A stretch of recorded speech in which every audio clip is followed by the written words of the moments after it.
Olá, o meu nome é Tiago Brito Pereira, sou tarólogo e terapeuta espiritual e estas são as contas do meu rosário. Costumamos ouvir muitas vezes expressões como Deus não dorme ou paga-se cá tudo, principalmente quando nos deparamos com situações de injustiça, de mau comportamento das pessoas à nossa volta ou quando nos sentimos assoberbados por algumas situações que atravessamos na nossa vida. Tendemos sempre a reclamar justiça e a dizer estas expressões, paga-se cá tudo, a pessoa ou fulano há de ver. Essa é uma expressão muito comum e essa expressão é algo sobre o qual eu quero falar hoje. Eu quero falar-vos sobre um tema que parece complicado e é, do ponto de vista espiritual, é complexo, mas ao mesmo tempo é simples, que leva por vezes a alguma má interpretação por parte das pessoas. Eu quero falar-vos sobre o karma. O que é o karma? Vou tentar explicar de forma muito simples o que é que nós entendemos por karma e como é que podemos afastar o mau karma e atrair bom karma. E quero falar-vos principalmente de um conceito de reequilíbrio kármico no fim da vida. Ora, o karma, de uma maneira geral, é um conceito de troca de energia, em que tudo aquilo que eu projetar tudo aquilo que eu projetar nas minhas ações, vou depois ter retribuído em energia. O karma tem uma origem nas tradições orientais, como no budismo, no hinduísmo, mas foi depois reinterpretado no Ocidente, com as religiões europeias, também está presente noutros conceitos, nas correntes espirituais, tanto africanas, tribais, como também nas correntes espirituais da América do Sul, porém a sua origem vem do Oriente. E o karma, nesta conversão do Oriente para depois a Europa, para a África e para a América do Sul, nesta conversão foi sendo um bocadinho deteriorado o conceito de karma. O karma, para muitas pessoas, é interpretado como se fosse um castigo ou como se fosse uma recompensa. Ou seja, se eu fizer o bem, vou ser recompensado. Se eu fizer o mal, vou ser castigado. Não é bem assim. É verdade que se eu fizer o bem, vou receber o bem. Se eu fizer o mal, vou receber o mal. Mas não é uma recompensa nem um castigo. É um retorno. Portanto, eu não posso fazer o bem, por exemplo, na expectativa de ser recompensado. Porque ao fazê-lo, na realidade, eu estou a ser egoísta, eu estou a pensar em mim e não no bem coletivo, na energia positiva. Eu estou a pensar, vou fazer o bem e fazendo o bem, eu sei que vou ter uma recompensa. E então essa recompensa não vem. Depois as pessoas que o fazem com essa intenção, depois sentem-se frustradas porque não veem aquilo que esperavam ter ou alcançar e dizem, mas eu fiz tudo bem, porque é que isto não me aconteceu? Porque na realidade a intenção que estava por trás era egoísta, era pessoal, não era uma intenção de crescimento coletivo ou de alimentar boas energias. Portanto, não é verdadeiramente uma recompensa.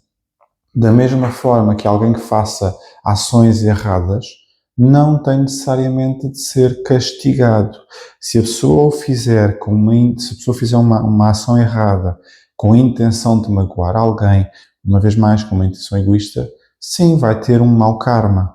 E o mau karma significa que coisas más também irão acontecer, da mesma forma que a pessoa provocou situações más nos outros.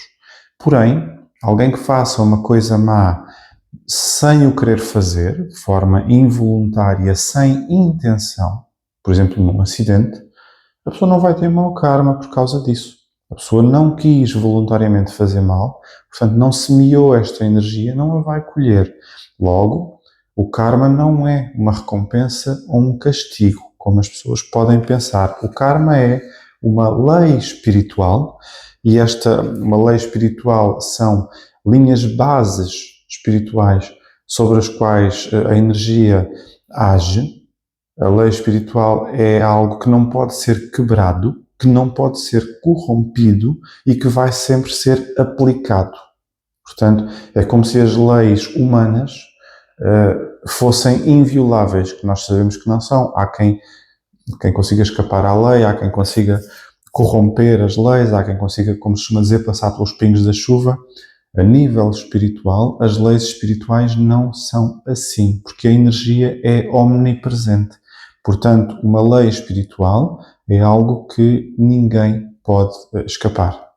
Ora, sendo uma lei espiritual, é uma lei de causa e efeito, ou seja, cada ação vai gerar uma consequência que pode ser visível. Eu posso perceber que estou a ter uma consequência porque tive aquela ação, ou pode ser uma consequência mais invisível, mais subtil. É algo que nós nem nos apercebemos, mas que na realidade é uma consequência das nossas ações. Eu vou falar um pouco mais à frente sobre esta questão das consequências invisíveis, porque é que nós podemos pensar assim, mas se eu estou a ter o retorno, porque é que eu não me apercebo que estou a ter o retorno? Eu já vou explicar o porquê. O karma é diferente de destino. Nós, por vezes, costumamos usar a palavra karma para exprimir, é o meu karma, como se fosse um destino, algo que não podemos escapar. E isso não é verdade. O karma é uma lei espiritual e o karma é algo dinâmico. Pode ser transformado. O karma é orgânico, cresce, pode ser expandido ou reduzido em função das ações que eu tenho. O karma não é inevitável, não é um destino ao qual eu não posso fugir. O karma é algo que se trabalha no dia a dia, todos os dias, a toda a hora, eu estou a produzir vibrações, logo estou a produzir karma, e o karma também é algo que se sente no dia a dia. Eu consigo sentir aquilo que me está a acontecer tem um propósito. Ainda que eu às vezes não perceba muito bem qual é esse propósito, eu consigo sentir esse propósito. Portanto, as pequenas escolhas cotidianas do dia a dia, as palavras que eu escolher, as atitudes que eu vou ter perante os outros e perante mim próprio, os meus pensamentos, aquilo com que eu escolho pensar, vibrar diariamente, vão depois gerar uma energia de retorno. E essa energia e esta repetição de ações, de pensamentos, de atitudes, de palavras, esta repetição vai criar padrões energéticos. Por isso é que, por vezes, nós parecemos que estamos presos num determinado ciclo que nada muda. Muitas vezes somos nós que estamos a criar esse padrão e temos de ter essa consciência.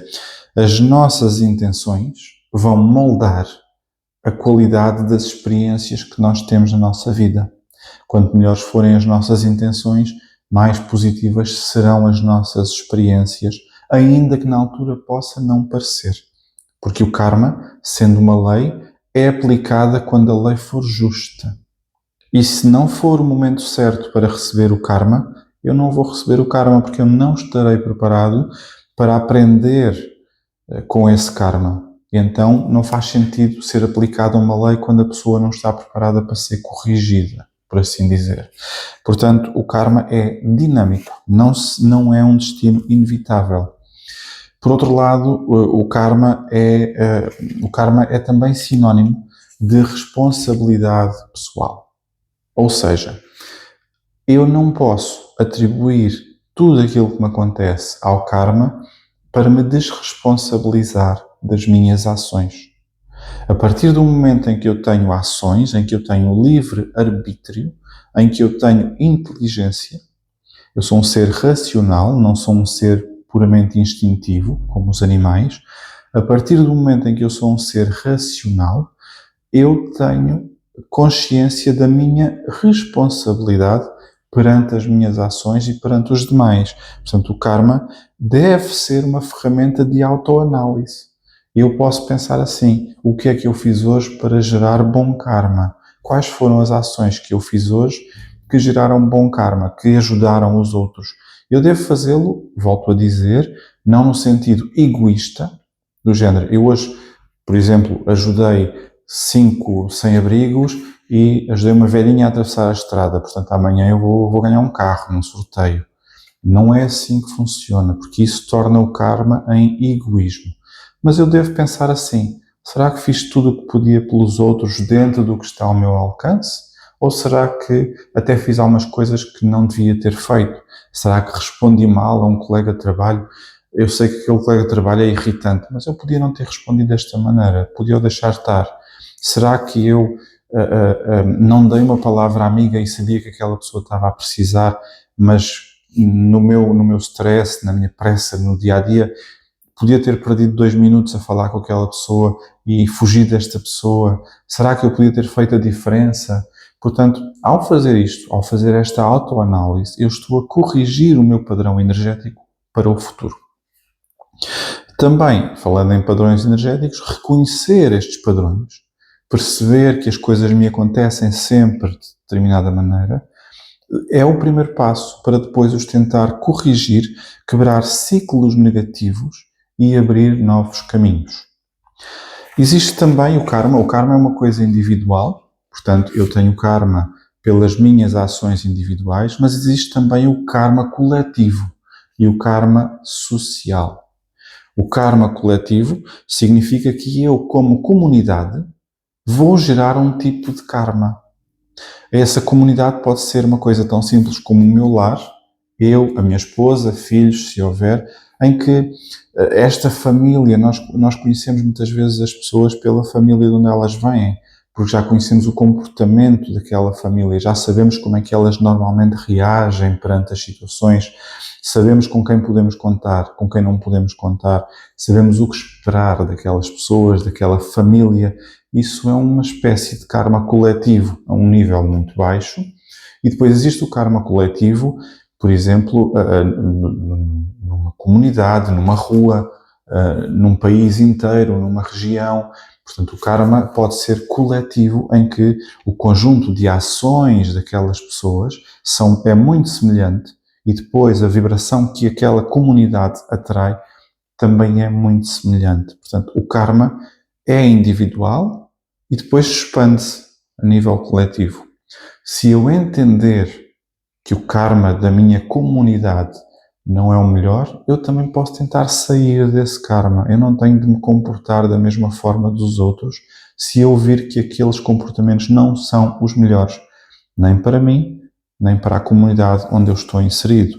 Portanto, como é que eu saio desse karma? Se eu sentir que, se eu sentir que tanto a nível familiar o karma da minha família não é o melhor, se eu sentir que a nível comunitário da minha rua, da minha região, não é o melhor, como é que eu saio desse karma?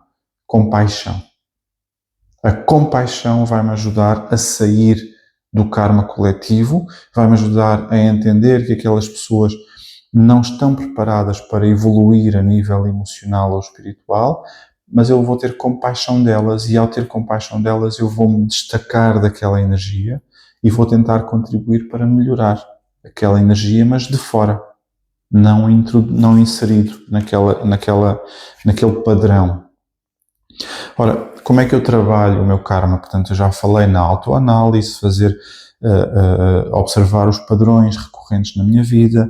Eu posso também trabalhar o meu karma e melhorar o meu karma através da meditação ou através da práticas que não precisa de ser uma meditação sentada num tapete com um incenso e uma vela, pode ser uma meditação, fazer uma caminhada, ir até à praia, ir fazer um piquenique, estar com a minha família ou sozinho, mas ter momentos para mim, em que sentar-me numa esplanada sem estar a ver o telemóvel e sem estar a distrair-me com o que está à minha volta, mas sim a olhar para dentro, a pensar no que aconteceu recentemente. Há várias formas de meditação, mas todas elas nos dão uma visão sobre aquilo que foi o nosso dia, que foi o nosso passado recente, e ao meditar sobre o meu passado, sobre as minhas ações, eu posso transformar as ações futuras. Eu devo também, para ter bom karma, saber-me perdoar. O perdão é fundamental para o bom karma e o perdão tem de ser naturalmente sincero, mas o perdão a mim próprio e o perdão aos outros.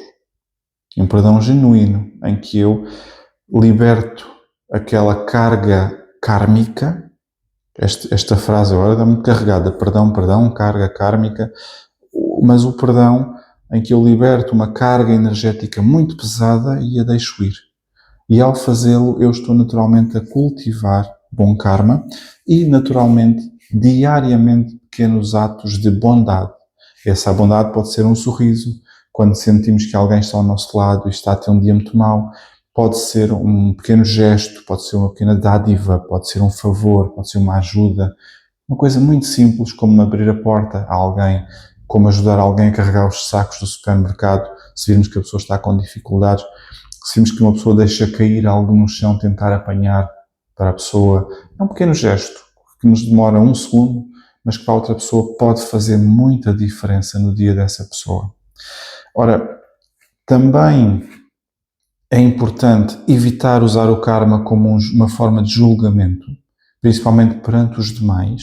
Não dizer, isso aconteceu por causa do teu karma, tu tens mau karma, isso é uma maldição que tens na família, isso é um mau karma, vai-te sempre acontecer, não tens hipótese. Não devemos fazê-lo. O karma, como eu disse há pouco, não é um destino.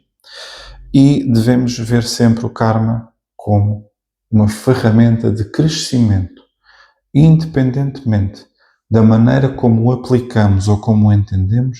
O karma está lá para nos ajudar a crescer. Perdão. Há pouco eu falei do karma como sendo uma lei espiritual, inviolável, inquebrável, e o karma conecta-se com outras leis espirituais. Tal como na sociedade moderna as leis complementam-se umas às outras para criar uma base normativa que ajuda a sociedade a ter um mínimo de civilização e garantir um mínimo de segurança e estabilidade, também a nível espiritual, as leis espirituais se conectam entre si. E a principal lei que complementa a lei kármica é a lei da atração. Eu falei sobre a lei da atração num dos episódios anteriores, em que digo especificamente aquilo que eu cultivar, eu vou semear. O karma é basicamente a base da lei da atração. A lei da atração é uma ramificação do karma. É como se o karma tem várias ramificações. Esta é uma delas, e a lei da atração depois sim pode ser também trabalhada para o meu proveito próprio. Ora, o karma está dependente de outras leis espirituais e as leis espirituais subsequentes estão dependentes do karma. Há pouco eu falei sobre o que é o reequilíbrio kármico e como é que muitas vezes nós recebemos o karma sem nos apercebermos. Ou seja, o retorno kármico pode ser visível. Eu percebo que isto me aconteceu porque eu tive determinada ação, mas o retorno kármico também pode ser invisível. E invisível significa eu nem me apercebo que estou a ter o retorno kármico. E quando é que isso acontece? Muitas vezes acontece na velhice ou no fim de vida. É muito frequente, uma pessoa no fim de vida ter o seu reequilíbrio kármico. Costuma-se dizer, há uma expressão, paga-se cá tudo nesta vida. E eu acredito nisso. Eu acredito que quando nós fazemos a passagem deste plano para outros planos, o nosso karma está reequilibrado. A nossa fatura está paga. Eu não acredito que nós passamos o karma de umas vidas para as outras. Eu acredito que quando nós passamos desta vida para outro plano e depois no futuro vamos reencarnar, o nosso karma nós não vamos pagar por erros de vidas anteriores. Pelo meu conhecimento, pela minha experiência, nós podemos levar mais densidade energética, menos densidade energética, ou seja, podemos passar numa reencarnação como almas mais evoluídas, menos evoluídas, com mais capacidade espiritual, com menos capacidade espiritual, mas não levamos uma fatura por pagar. Não levamos para a vida nova contas ou lições de vidas anteriores, porque isso não nos faria crescer. Como é que eu sei que nesta vida estou a pagar uma fatura de uma vida anterior se eu não tenho memória de vidas anteriores? Isso não seria justo. E as leis devem sempre ser justas. Logo, as leis espirituais têm também elas de ser o mais justas. Aliás, são infinitamente justas. Portanto, eu não posso pagar em vidas posteriores por algo que aconteceu numa vida passada, porque eu não sei como corrigir esse karma e nem toda a gente tem acesso a ferramentas espirituais para as ajudar a entender. O que nós levamos para vidas futuras, ou para reencarnações futuras, é uma densidade energética em função do percurso que a minha alma já percorreu. São coisas diferentes. Mas o meu karma desta vida é retribuído nesta vida. E muitas vezes, no fim de vida, recebemos o reequilíbrio kármico sem nos apercebermos. É muito frequente nós vermos pessoas com doenças graves ou num acidente, mas que não morrem logo, que estão num percurso que sabemos que aquela pessoa não se vai safar, passa a expressão, mas que simultaneamente a pessoa está ali em um sofrimento. E esse sofrimento muitas vezes está associado ao comportamento dessa pessoa em vida. É muito frequente, por exemplo, uma pessoa que durante a vida podia ter tido ações, podia ter avançado para melhorar a sua vida e para melhorar a vida dos que o rodeiam, dos filhos, dos familiares, dos amigos, dos colegas. E a pessoa que foi muito presa nessa vida e muito presa por vontade própria, volto a dizer, porque não quis fazê-lo, essa pessoa é frequentemente, no fim de vida, imobilizada. Perde a mobilidade, fica acamada, tem problemas de articulações e de pernas e de ossos e de mãos. É o reequilíbrio kármico dessa pessoa. É o universo a dizer, não te mexeste em vida, agora vais ter este reequilíbrio, ou seja, o que as tuas ações não fizeram para o teu crescimento e para ajudar aqueles à tua volta, agora vais ter este reequilíbrio e vais ser imobilizado durante o tempo que for preciso até à tua passagem.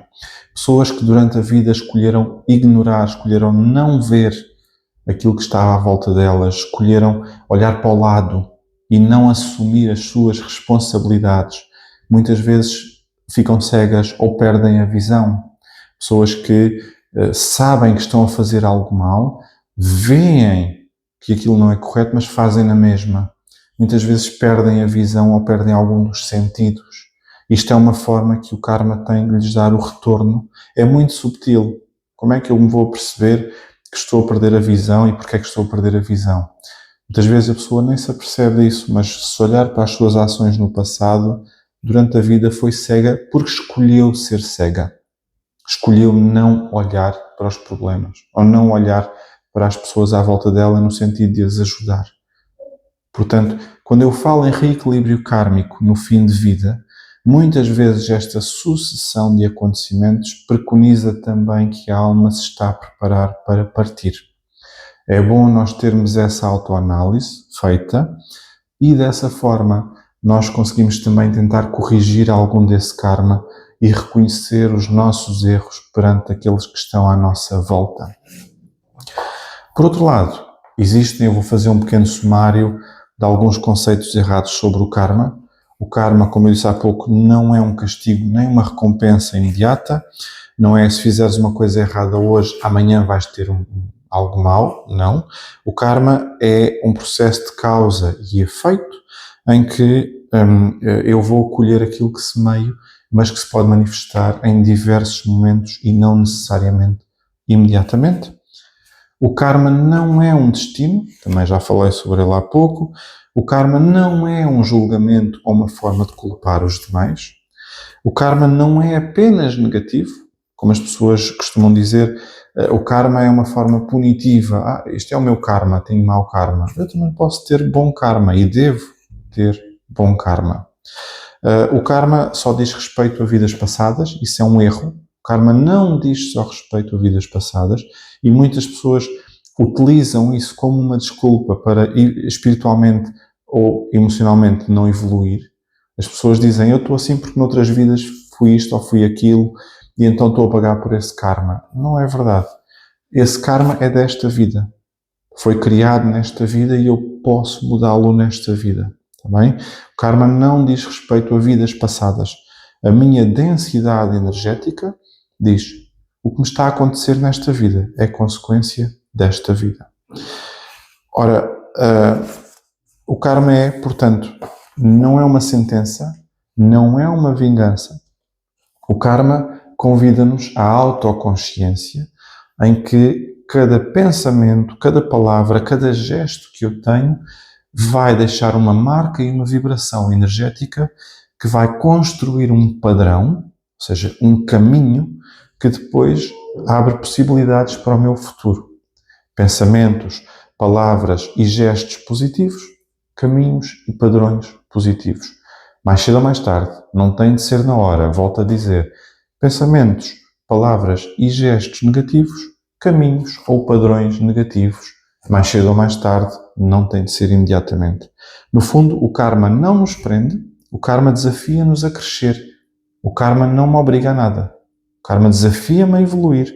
Eu devo ver o karma não como um castigo, mas como uma ferramenta que me ajuda a transformar a minha vida e a vida dos que me rodeiam. O grande poder do karma está na responsabilidade individual. Quanto mais consciente eu for das minhas ações, melhor posso mudar a minha história e a história dos que me rodeiam. Eu espero que tenham gostado deste episódio. Se gostaram do que ouviram, comentem, partilhem com quem achem que possa precisar de ouvir isto. Não se esqueçam de gostar do canal, não se esqueçam de subscrever para não perderem os próximos episódios. Encontramos-nos na próxima semana para mais contas do nosso rosário. Já não é só meu, torna-se nosso, onde iremos falar sobre manipulação espiritual. Ou seja, sobre o efeito e as ações dos gurus espirituais, dos pseudogurus que agora vemos muito nas redes sociais, das seitas, dos cultos e do poder que estas pessoas têm sobre os outros, de um poder quase hipnótico que estas pessoas têm sobre os outros. Espero que gostem, bem-ajam e até lá. Obrigado.